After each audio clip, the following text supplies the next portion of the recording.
જય સ્વામિનારાયણ. સહજાનંદ વિદ્યાલયના video lecture શિક્ષણમાં આપ સર્વ વિદ્યાર્થી મિત્રોનું હાર્દિક સ્વાગત છે. ધોરણ 11 રસાયણ વિજ્ઞાન પ્રકરણ 4. આજના લેક્ચરમાં આપણે બંધની ધ્રુવીયતા વિશે વિગતવાર સમજીશું.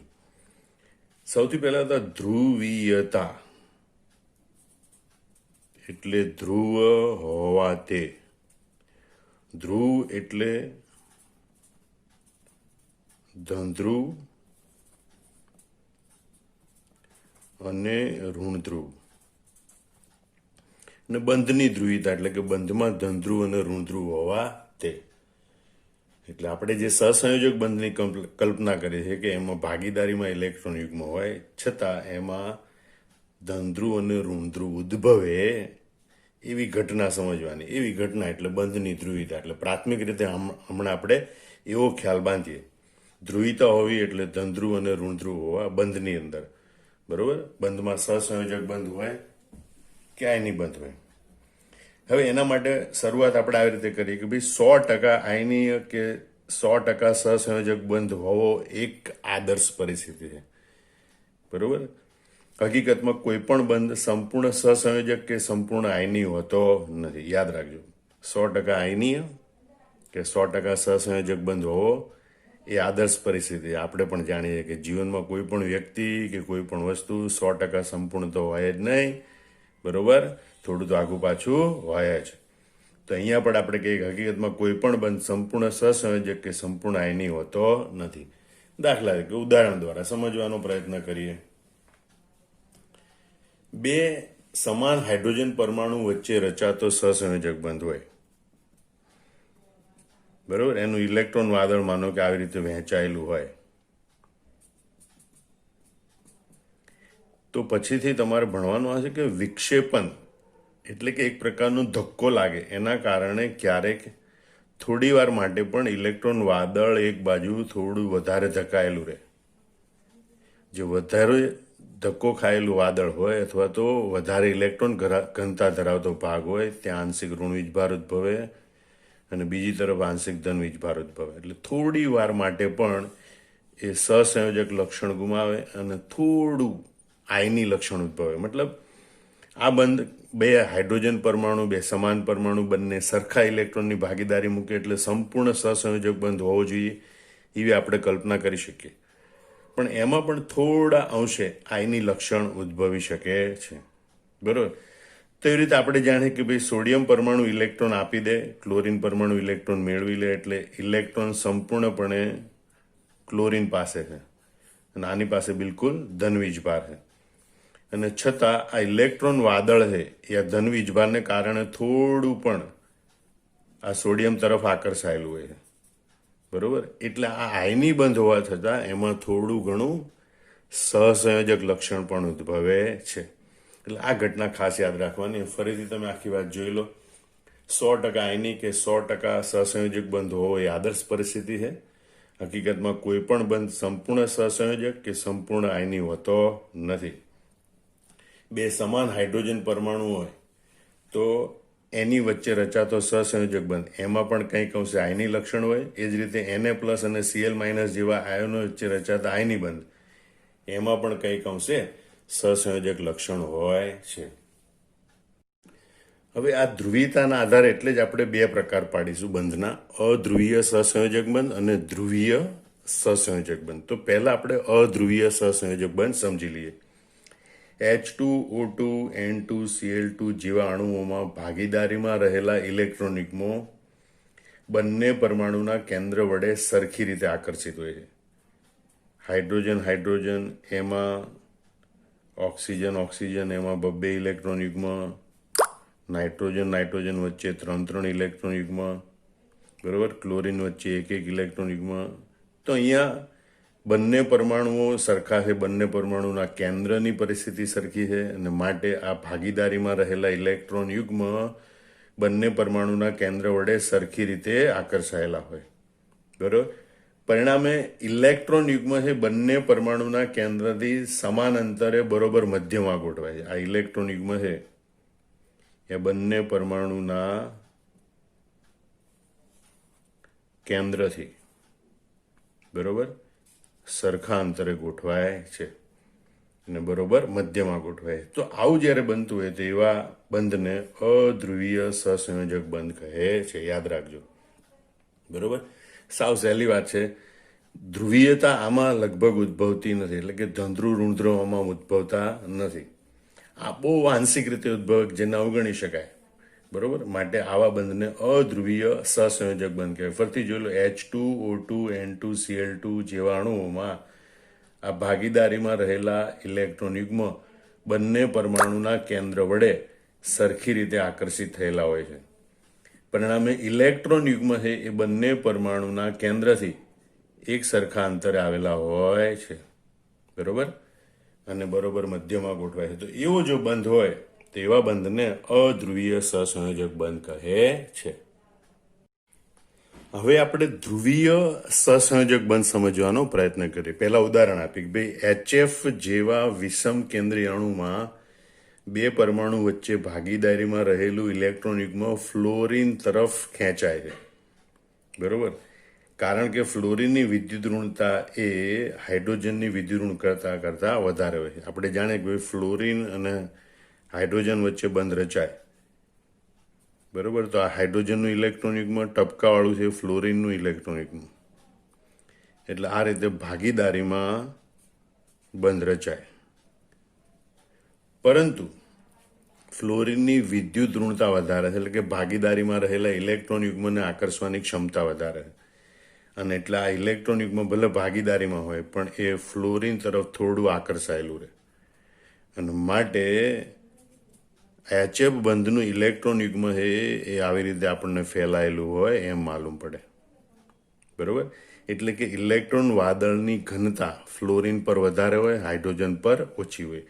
અને જ્યાં ઇલેક્ટ્રોન ઘનતા વધારે હોય ત્યાં એમ આંશિક ઋણ વીજભાર ઉદ્ભવે છે એમ કહેવાય. બરોબર. એટલે કે આ ભાગ ઋણધ્રુવ બને છે. અને હાઇડ્રોજન ઉપર આંશિક ધન વીજભાર ઉદ્ભવે એમ કહેવાય. એટલે કે એ ભાગ ધનધ્રુવ બને છે. અને ધનધ્રુવ અને ઋણધ્રુવ ઉદ્ભવે એ ઘટના એટલે ધ્રુવીયતા. ધ્રુવ હોવા, ધનધ્રુવ ઋણધ્રુવ હોવા એટલે ધ્રુવીયતા.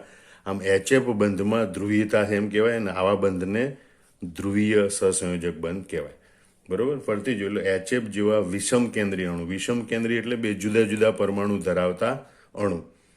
બરોબર. જુદા જુદા કેન્દ્ર ધરાવતા અણુમાં બે પરમાણુ વચ્ચે ભાગીદારીમાં રહેલું ઇલેક્ટ્રોન યુગ્મ, આ ભાગીદારીમાં રહેલું ઇલેક્ટ્રોન યુગ્મ એ ફ્લોરીન તરફ ખેંચાય.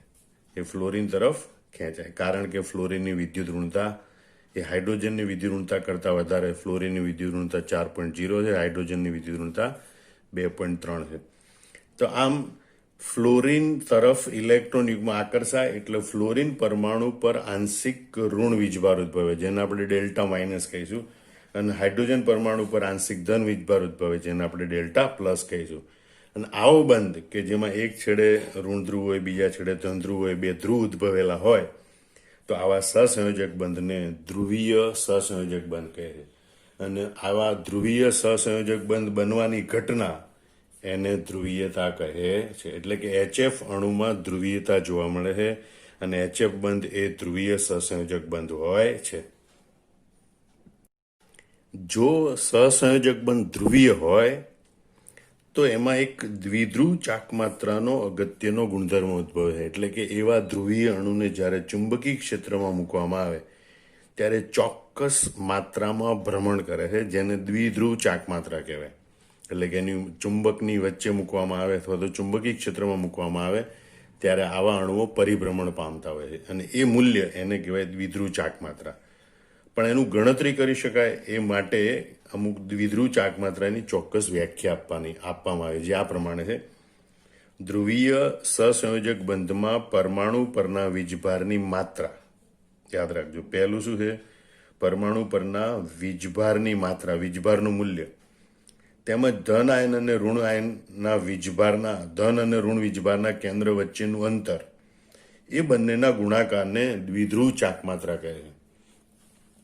અહીંયા તમે ધ્યાનથી જુઓ, HF હાઇડ્રોજન ફ્લોરાઇડમાં ફ્લોરીન ઉપર આંશિક ઋણ વીજભાર અને હાઇડ્રોજન ઉપર આંશિક ધન વીજભાર ઉદ્ભવે છે. એનો મતલબ કે આની ફ્લોરીન પાસે અમુક વીજભાર છે અને હાઇડ્રોજન પણ જેટલો વીજભાર ફ્લોરીને પ્રાપ્ત કરેલો હોય એટલો વીજભાર હાઇડ્રોજનને ગુમાવેલો છે. મતલબ કે ફ્લોરિન પરના વીજભારનું મૂલ્ય અને હાઇડ્રોજન પરના વીજભારનું મૂલ્ય સરખા હોય છે, ચિહ્ન વિરુદ્ધ હોય છે, બરોબર.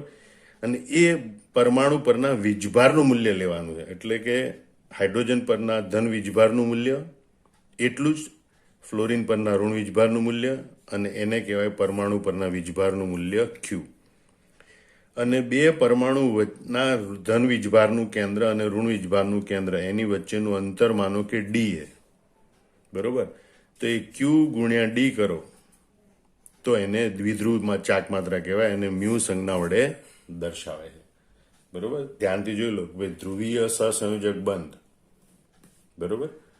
ધ્રુવીય સહસંયોજક બંધમાં પરમાણુ પરના વીજભારની માત્રા, આ પરમાણુ પરના વીજભારનું મૂલ્ય, અને ઋણ વીજભાર અને ધન વીજભારના કેન્દ્ર વચ્ચેનું અંતર, આ અંતર ડી, એ બંનેનો ગુણાકાર, એ ગુણાકારને દ્વિધ્રુવ ચાક માત્રા કહેવાય.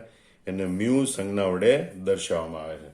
એને ગણિતિક સ્વરૂપ લખવું હોય તો આપણે આ પ્રમાણે લખી શકીએ કે દ્વિધ્રુવ ચાક માત્રા બરાબર વીજભાર ક્યુ ગુણ્યા અંતર ડી, એટલે કે મ્યુ બરાબર ક્યુ ગુણ્યા ડી, બરોબર. જ્યાં ડી એટલે ધન અને ઋણ વીજભારના કેન્દ્રો વચ્ચેનું અંતર, અને ક્યુ એટલે વીજભારનું મૂલ્ય.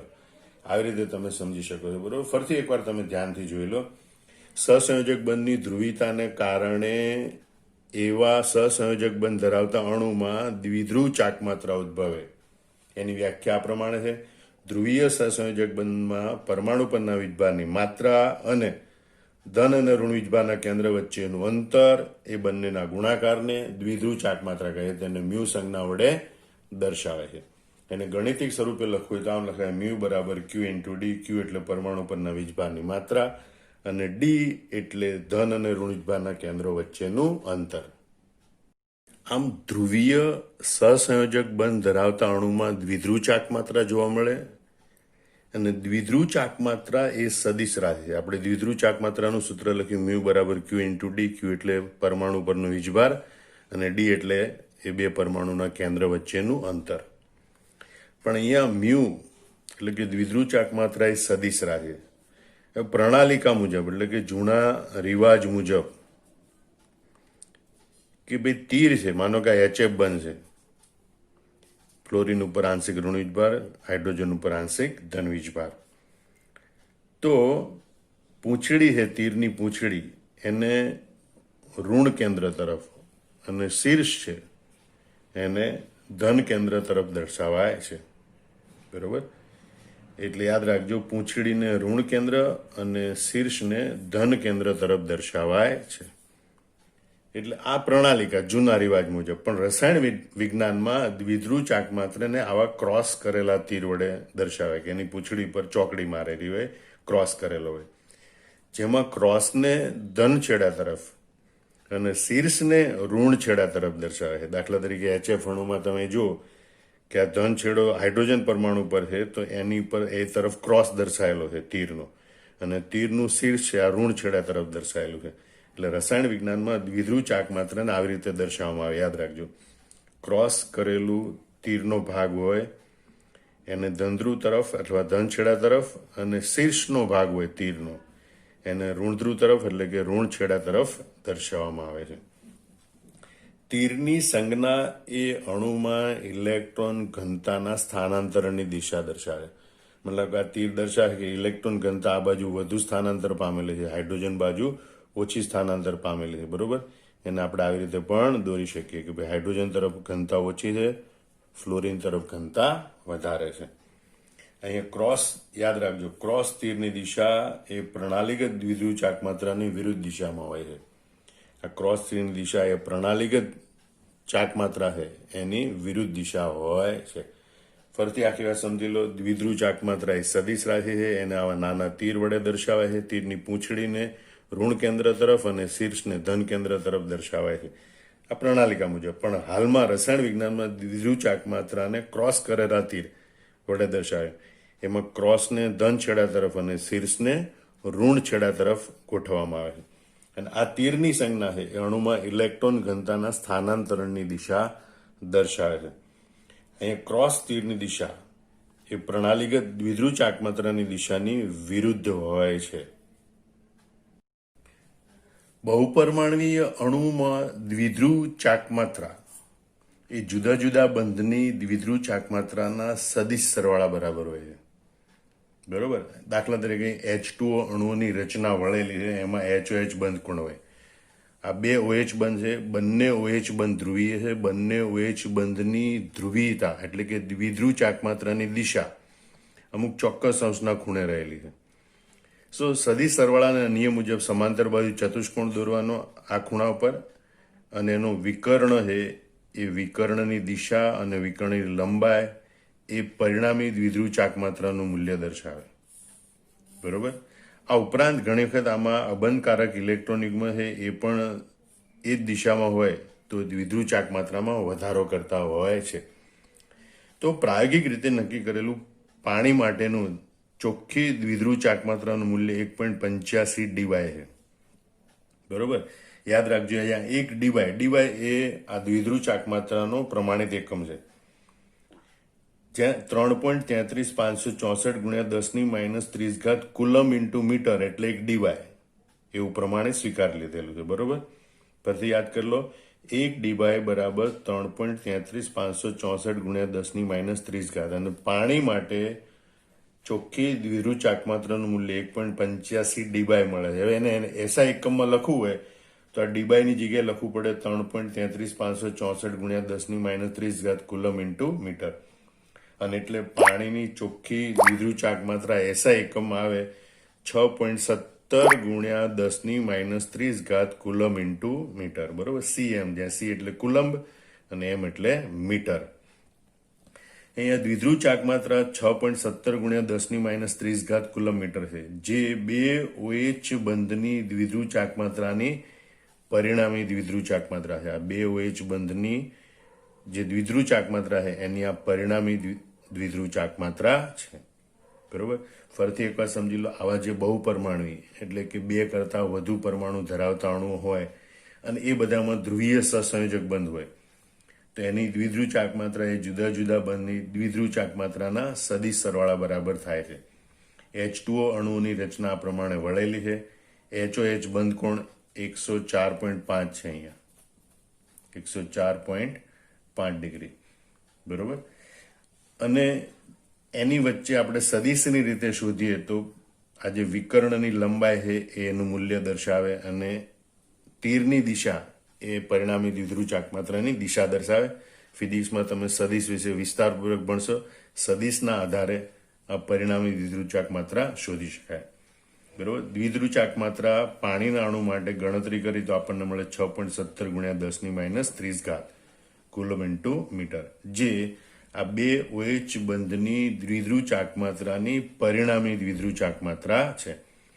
વળી પ્રાયોગિક રીતે મળતું મૂલ્ય છે એમાં ગણતરી કરેલા મૂલ્યમાં તો ખાલી આપણે દ્વિધ્રુવ ચાકમાત્રાને ધ્યાનમાં લઈએ બંધની, આ ઉપરાંત જે અબંધકારક ઇલેક્ટ્રોન યુગ્મ હોય એ પણ આ દ્વિધ્રુવ ચાકમાત્રા પર અસર કરતા હોય છે. જો આ ઇલેક્ટ્રોન યુગ્મ છે આ ધ્રુવીયતાની દિશામાં જ ગોઠવાયેલા હોય તો દ્વિધ્રુવ ચાકમાત્રામાં વધારો કરે. જો આ ઇલેક્ટ્રોન યુગ્મ છે એ દ્વિધ્રુવ ચાકમાત્રાની વિરુદ્ધ દિશામાં ગોઠવાયેલા હોય તો દ્વિધ્રુવ ચાકમાત્રામાં ઘટાડો પણ કરી શકે. એટલે પ્રાયોગિક રીતે મળતું મૂલ્ય એ ગણતરી કરેલા મૂલ્ય કરતાં પણ ઘણીવાર જુદું હોઈ શકે છે.